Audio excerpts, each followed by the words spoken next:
வணக்கம். நீங்கள் பார்த்துக் கொண்டிருப்பது எஸ்எஸ் தமிழ் தொலைக்காட்சி. எஸ்எஸ் தமிழ் தொலைக்காட்சியில் வார வாரம் இடம்பெற்றுக் கொண்டிருக்கின்ற கலைஞர்கள் சங்கமம் நிகழ்ச்சியோடு இணைந்திருக்கிறோம். இன்றும் மழை போலவே 9வது நிகழ்ச்சியோடு இணைந்திருக்கின்றார் ராஜேஸ்வரி அவர்கள் இணைந்திருக்கின்றார். உண்மையிலேயே பல விடயங்களை நாங்கள் பல விதமான விடயங்களை அவருடைய வரலாற்று பதிவாக இந்த கலைஞர்கள் சங்கம் நடைபெற்றுக் கொண்டிருக்கிறது. அந்த வகையிலே மீண்டும் ஒரு முறை வரவேற்றுக் கொள்கின்றோம். 9வது பதிவுடன் உங்களை நன்றி ஐயா.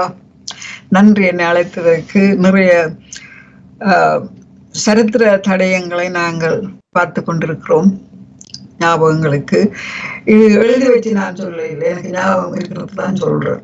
ஸோ கண்டினியூ பண்ணுவோம். நாங்கள் மொத்தமாக பல விடயங்களை பார்த்திருக்கின்றோம். இப்பொழுது எழுத்துத்துறை சம்பந்தப்பட்டது, நீங்கள் தாயகத்தில் இருந்தது, பணியாற்றியது, கொழும்புக்கு வந்தது, லண்டனுக்கு வந்தது, லண்டனில் நீங்கள் மனித உரிமையாளர்களோடு பணியாற்றியது என்று சொல்லி பல விடயங்களை பேசியிருந்தோம். அதுபோன்று இந்தியாவில் சென்று திரு பாலசிங் அவர்களையும் போராளிகளை கண்டது, இலங்கைக்கு சென்று நீங்கள் அத்தோடு இந்திய ராணுவம் இந்த காலத்தில் நீங்கள் அங்கு பார்த்த விடயங்கள், இது கூறப்பட வேண்டிய விடயங்கள், அதை கூறியிருக்கின்றோம் இந்த நிகழ்ச்சி மூலம் என்பது எங்களுக்கு மனநுழைவாக இருக்கின்றது. தியாகிகளின் விடயங்களோடு நாங்கள் இந்த எழுத்துத்துறையை நீங்கள் அது மட்டும் இல்லாமலுக்கு தேசியன்சார் விடயங்களையும் கேள்விப்பட்டதாக இருந்தாலும் அவற்றையும் எழுத்து மூலம் கொண்டு வந்திருக்கின்றீர்கள் என்று மிக சிறப்பு. அப்படி பார்க்கின்ற போது அதன் பின் நீங்கள் எழுத்துத்துறையில் முழுமையாக மெனக்கிட்ட காலங்கள் இந்த காலங்களாக இருக்கும். அதில் என்னென்ன பதிவுகள் நீங்கள்? நான் இப்ப சொன்ன கதைகள் எல்லாம் நான் சொல்றேன்னு சொன்ன அந்த 90s எழுத நான் உண்டு. இரண்டால் அகதி ஸ்தாபனத்தில் வேலை செய்ய எனக்கு நிறைய நேரம் இருக்கு இல்லை. அப்பதான் பிலிம் காலேஜ்ல இருந்த நான் திரைப்பட பட்டதாரி படிப்பும், அதுக்குள்ள 3 இயக்கங்களுக்கு அமைப்புகளுக்கும் தலைவி, 3 குழந்தைகள் ஒரு பக்கம். அப்ப எனக்கு எழுதுறதுக்கு நிறைய நேரம் இருக்கு இல்லை. அதுக்கு பிறகு 88ஆம் ஆண்டு 89ஆம் ஆண்டு இந்த ஃபில்முக்கு போற அந்த விஷயங்கள்ல தெரிஞ்சு அதையும் சரி வரையில. ஸோ அப்போ 90ஆம் ஆண்டு நான் திருப்பி ஒரு மேற்படிப்புக்கு போனேன். மேற்படிப்பு செய்துட்டு உத்தியோகம் எடுத்துட்டு ஒரு உத்தியோகம் எடுத்த பிறகு நிம்மதி மனதில் நிறைய எழுதுறதுக்கு பையங்களும் பெரிய வரப்ப மெரிய காலேஜுக்கு போறதுக்கு இது வந்துட்டுது. அப்ப மற்றவர்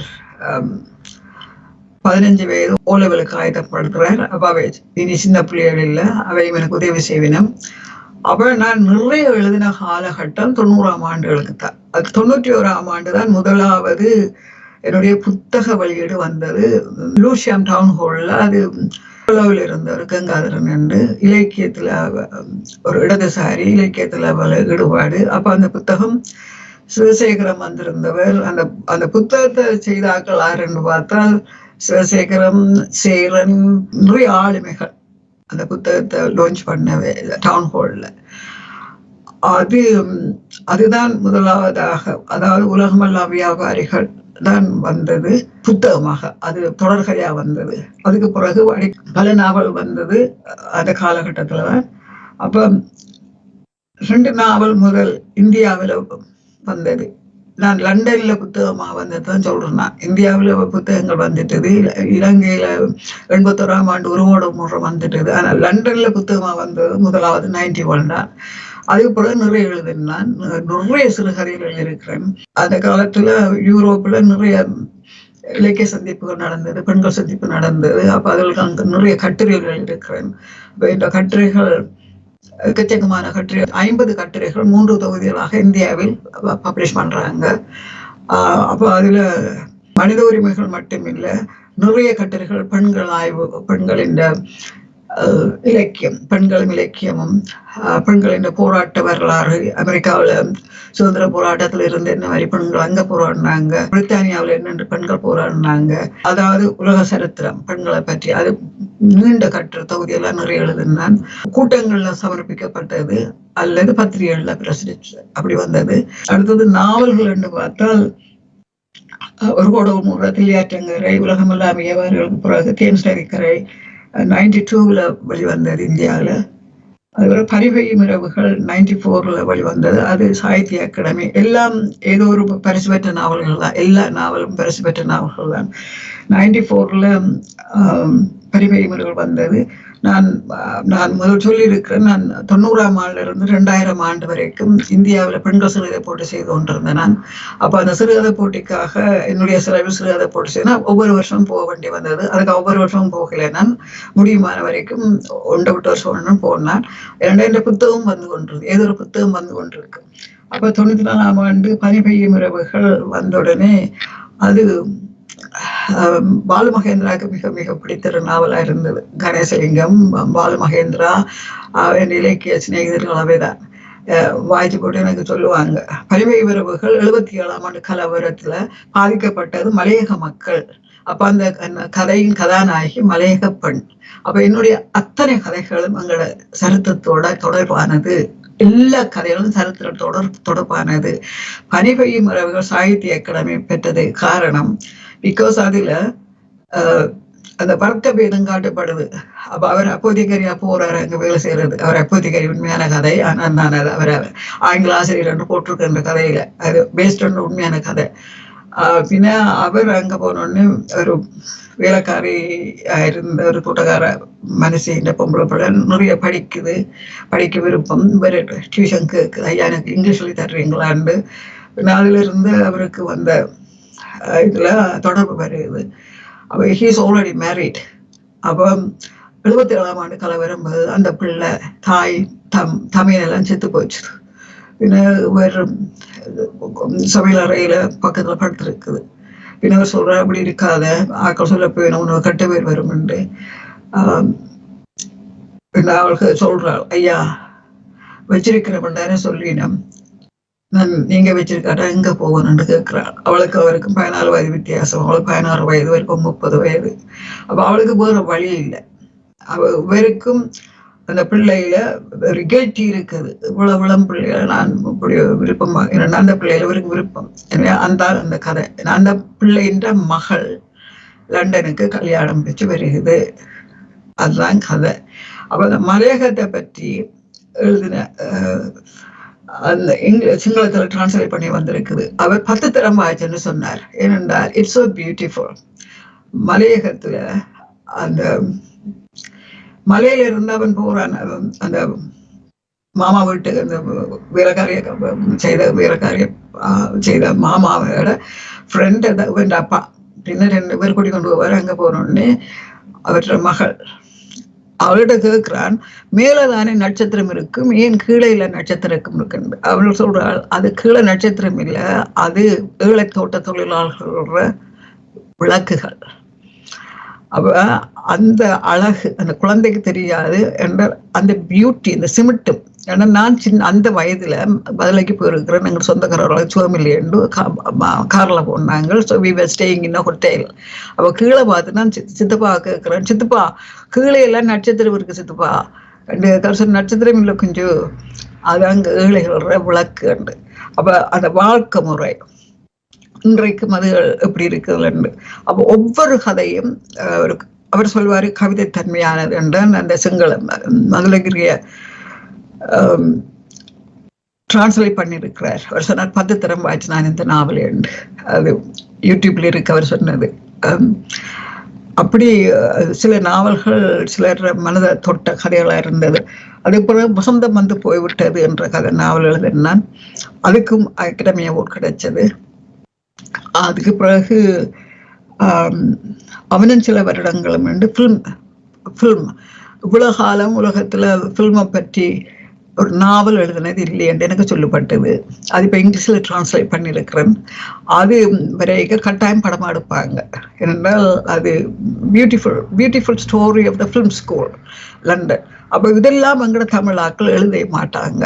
ஏன்னா அந்த மாதிரி அனுபவம் இல்லை வைக்க. ஸோ ஒரு ஆள் ஒரு எஸ்டேட்டை பற்றி எழுதலாம். ஆனால் நான் எழுதுறது அவைக்கு வித்தியாசமா இருக்கும்.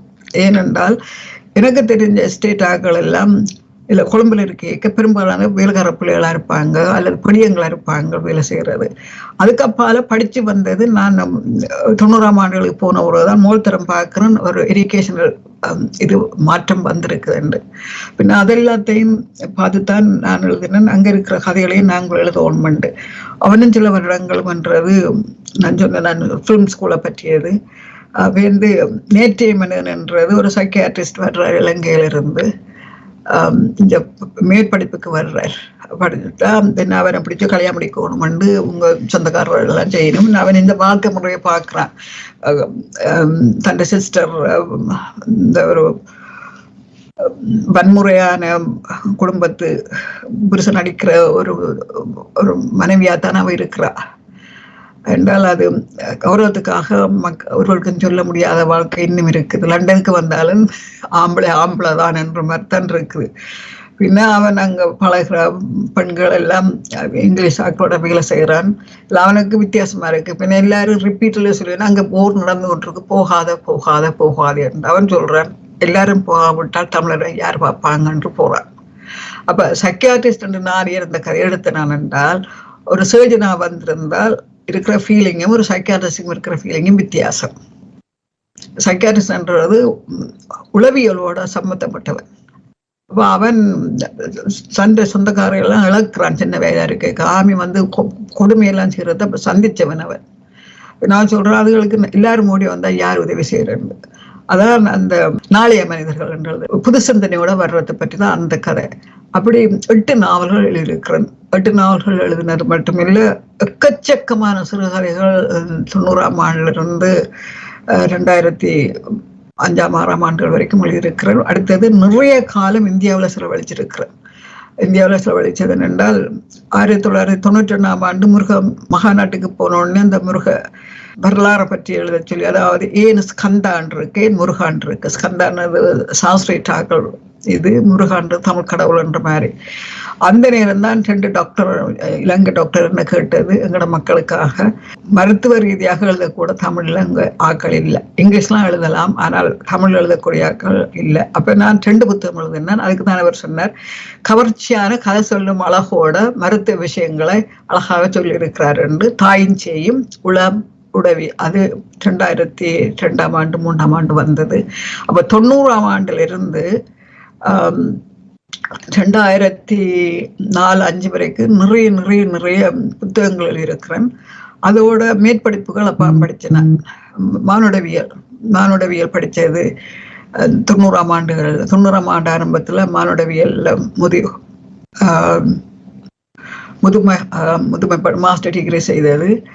அப்போ அந்த 90ஆம் ஆண்டிலிருந்து எனக்கு உத்தியோகமும் பெரிய பொறுப்பான உத்தியோகம் என்றால் 3 மாவட்டங்களுக்கும் குழந்தை நல அதிகாரியாக வேலை செய்த முதலாவது தாழ்பெண் என்றால்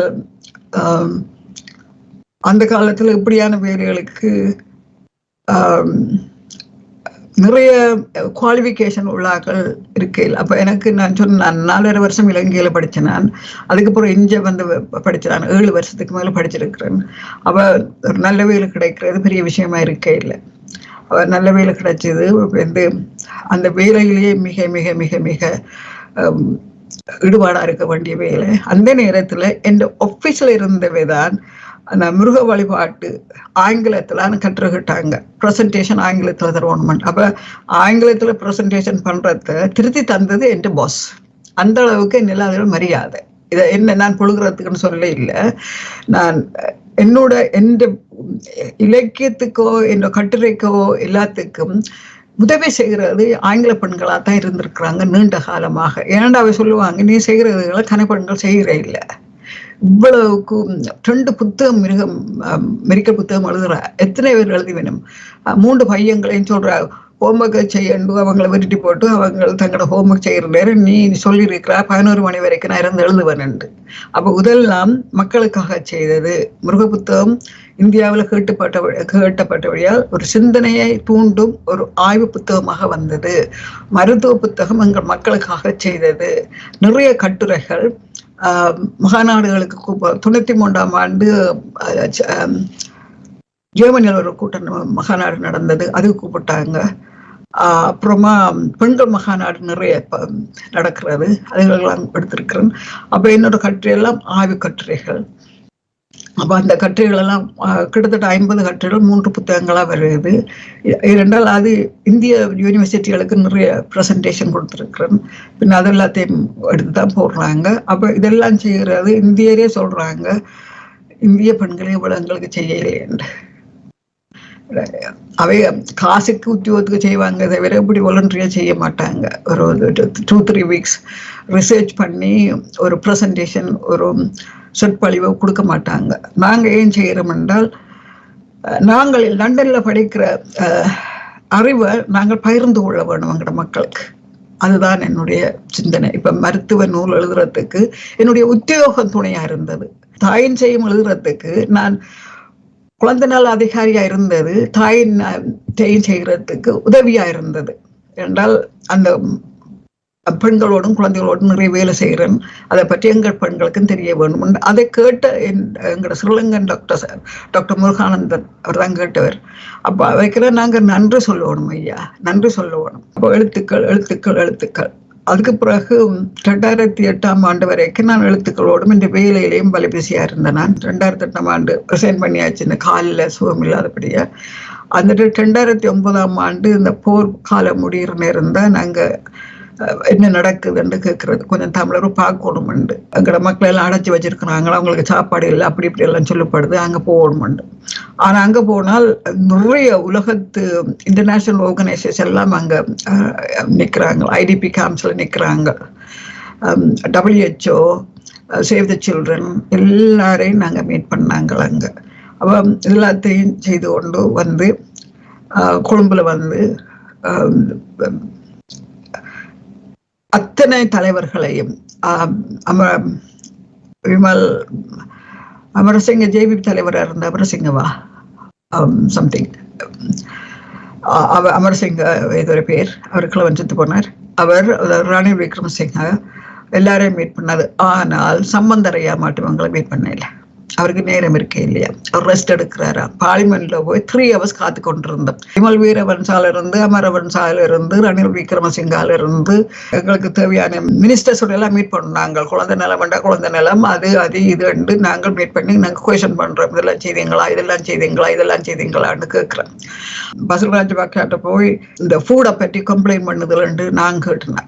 அதுக்கு அவர் சொன்னார், நாங்க சமைச்சு கொண்டு கொடுக்கலாது, ஆரையும் தான் நாங்கள் ஆர்கனைஸ் பண்ணணும். அவங்க 1 மணிக்கு லஞ்ச் கொடுக்குறேன்டா, 3 மணிக்கு கொடுக்குறேன்டால் நான் இதால குழந்தைகளுக்கும் பெண்களுக்கும் பிரச்சனை வர போகுது. அங்க எல்லாரையும் மீட் பண்ணி போட்டு வந்தோடனே இதை சொன்னேன் நான், எல்லாத்தையும் கவனிக்க சொல்லி தேவையான எம்பிகள் மினிஸ்டர்ஸ் எல்லாம் நாங்கள் மீட் பண்ணி சொல்லியிருக்கிறோம். நமக்கு தெரியும், நாங்கள் நடக்கிற எல்லாத்தையும் லண்டன்ல இருந்தோ, ஆஸ்திரேலியால இருந்தோ, கனடால இருந்தோ பார்க்கறது ஆக்கள் இருக்கிறாங்க என்று அவருக்கு தெரியும். நாங்கள் உங்களை கம்ப்ளைண்ட் பண்ணி அவைய கம்ப்ளைண்ட் பண்ணல, மக்களை நீங்க வழியா பாக்குறீங்களா, because they are your citizen, are you doing the right thing, அதான் எங்கள் இந்த ரிக்வஸ்ட். அப்ப நாங்கள் போக சொல்லிச்சுன்னு நாங்க கேட்டது, நாங்க வர்றேன்டால் எங்களை நீங்க போற இடங்களுக்கெல்லாம் போக, நாங்க போற இடங்களை விட வேணும் ஓமன் தான் போட்டுருந்தாங்க. அங்க போனாதான் புத்தளத்துல 95ல யாழ்ப்பாணத்துல இருந்து அகற்றப்பட்ட முஸ்லிம் மக்களை புத்தகத்துல பார்த்தான். ஐயோ பரதாபமான நிலை, குடிக்கிற தண்ணீருக்கு குளிக்க தண்ணீர். அவ பெண்கள் சொல்லுதுகள், ஒரு கற்பனை பிள்ளை பத்த பிள்ளை இந்த உப்பு தண்ணியில குளிக்கிறத யோசிச்சு பாருங்கம்மாண்டு. நான் உடனடியா வந்து இதை பற்றி சொன்னேன். கூட்டத்துல நாங்கள் மஹிந்த ராஜபக்ச மீட் பண்ணிக்க நான் சொன்னது, excellency I have a question to put you. என்னன்னு கேட்டார், இந்த பெண்களுக்கு குளிக்க தண்ணி இல்லை, அப்போ பிரெக்னெண்டா இருக்கிற பிள்ளைகளுக்கு இதெல்லாம் very dangerous to have a bath in inappropriate water. எங்களால் முடிஞ்ச வரைக்கும் உள்ள ரிக்வெஸ்ட் எல்லாம் மக்களோட துன்பத்தை அதுகளை நிவர்த்தி செய்வதற்கான எந்த டிபார்ட்மெண்ட் எந்த மினிஸ்டர் எல்லாம் மீட் பண்ணி கழிச்சுப்பட்டாம வந்தோம். அப்போ போர் முடிஞ்ச பிறகு நாங்க போய் அங்க போய் இந்த செட்டில்மெண்ட் எவ்வளவு கொடுக்குறாங்க அதெல்லாம் பார்த்துனாங்க. ஸோ அப்போ ஒரு நிறைய காலகட்டத்தில் அங்கே நாங்கள் போய் எங்களோட அகதிகளுக்காக பார்த்துட்டு இருக்கிறோம். அப்போ அகதிகளுக்காக என்றால் 2 அகதிகளுக்காக வேலை செய்யறது மட்டுமே இல்லை, அங்கே ஐடிபியில் இருந்த மக்களை பார்த்து எத்தனையோ தரம் இருக்கிறோம். ஒபிஷியலா ஆர்கனைசேஷனா போனது பேருந்து டாக்டர் நடேசன் அக்கா நீங்களும் வாங்க, நாங்கள் 4-5 முடியுமானாக்கள் போவோம். போய் நாங்கள் விசிட் பண்ணுவோம். விசிட் பண்ணி தேவையானவர்களை கலெக்ட் பண்ணி போட்டு வந்து மீட் பண்ணி போட்டு சொல்லி போட்டு வருவோம். அப்படி அந்த போர் நடக்க இருக்கிறோம். அந்த 2009ஆம் ஆண்டு போர் நடந்து கொண்டு இருக்குது. நாங்க வாங்கியாவில் நிற்கிறோம். 100கணக்கான சனங்கள் தோல்லையும் இதிலையும் பிள்ளைகளை தூக்கி கொண்டு வருகிறார்கள். ஆமிகள், இளம் ஆமிகள் கிளவியலத்தில் கொண்டு வருவதை நான் பார்த்திருக்கிறோம். அப்ப நாங்கள் திட்டிக் கொண்டிருக்கல, அது ஒரு எளிமையா இருந்தோம். அவன் செய்யறது இளம்படி 18 வயது 19 வயது. அப்ப நாளைக்கு அவன் ஜாகரவனா இருப்பான், போர் நடக்க இவனும் ஜாகரவனா இருப்பான். மந்திரியை கேட்டு நீங்க 3 ஜெனரேஷன் சிங்கள தமிழ் இளைஞர்களை சாக்காடி கொண்டிருக்கிறீங்க, எப்ப இந்த போர் முடிக்க போகிறீங்க போட்டுதான் கேட்டேன் நான். ஒரு தாயாக போய் பார்க்க இதெல்லாம் பார்க்க இயலாது. ஆயிரக்கணக்கான படங்கள் இருக்குது. அந்த ஆர்மி கேம்ப்ஸ் எல்லாம் நாங்க பார்த்துனாங்க.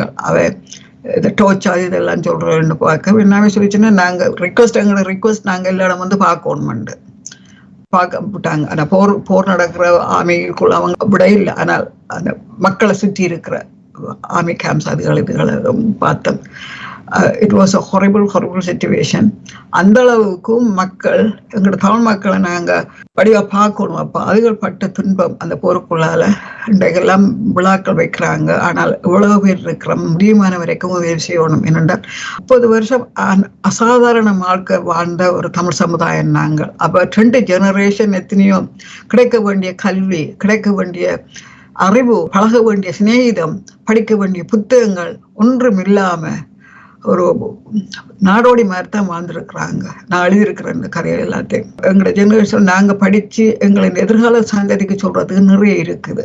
பெரும்பாலானவை இங்கிருந்து கேள்வி ஞானத்தெல்லாம் கதைக்கிறேன். நான் அப்படி இல்லை. நான் சொல்றேன், அகதியாவ லண்டனுக்கு வந்ததுல இருந்து மட்டும் இல்லை, அங்க சொந்த நாட்டிலேயே அகதி மாதிரி அடைச்சி வைத்திருவதையும் பார்க்க போயிருக்கிறேன்.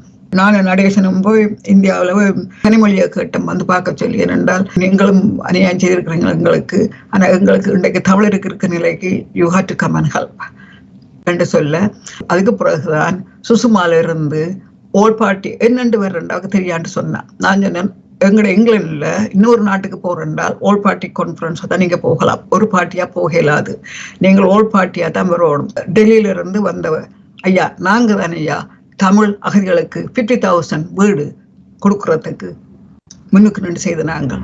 அதை தமிழ் தேசியம் செய்த சொல்லி கொண்டிருக்கணும். அவையெல்லாம் செய்கிற இல்லையா? அதெல்லாம் எங்களுக்கு தெரியும் எக்ஸாக்ட்லி. அங்க போனால் அதுகளுக்கு வீடு இல்லை, வாசல குடிசைகள் இருக்குது. நான் இந்தியா கிட்ட போய் சொன்னோம், you have to help them to build some houses. அதுலயும் பெண்களை முன்னிலை எடுக்குங்க உண்டு. ஆனால் 2 வயசு எங்களுக்கு சொல்லப்பட்டது, நாங்க போய் கெஞ்சி கூத்தாடி 50,000 ஓல் பார்ட்டி கான்ஃபரன்ஸ் அவைய கூப்பிட்டு சுஷ்மா தான் அதை முன்னுக்கு நின்று செய்தது. என்னென்னா ரூலிங் பார்ட்டியாவே. அப்ப அத எங்களோட தமிழாக்கள் தங்களுக்கு தெரிஞ்ச ஆக்களுக்கு கொடுத்ததாம். என்ன நியாயம்? நாங்கள் பெண்களுக்கு முன்னிலைப்படுத்தணும்னு சொன்னது. நான் சொன்னது, கணவனை இழந்த பெண்கள் நிறைய இருக்கிறாங்க எங்களோட நாட்டுல, அதுகளை முன்னிலைப்படுத்தணும். அப்படி இல்லை. இதுதான் எங்களுக்கு தமிழாசிரியர் அநியாயம். அடுத்த ரொம்ப சொல்லலாமா, நீங்க எல்லாம் அங்க போய் இங்க ஓடி திரிகிறீங்க. கனிமொழியை பாக்குறது 3 days நாங்க அலைய வேண்டி கிடந்தது. அந்த மெசேஜ் டெல்லியில இருக்குது. அதே தண்டு வந்தோடனே கூட்டம் குந்தி கொண்டு இருந்து கீழ் பார்த்து கொண்டு இதுல எங்களோட காசை கொடுத்து நாங்க டிக்கெட்ல போயிட்டு வாரோம் மக்களுக்காக.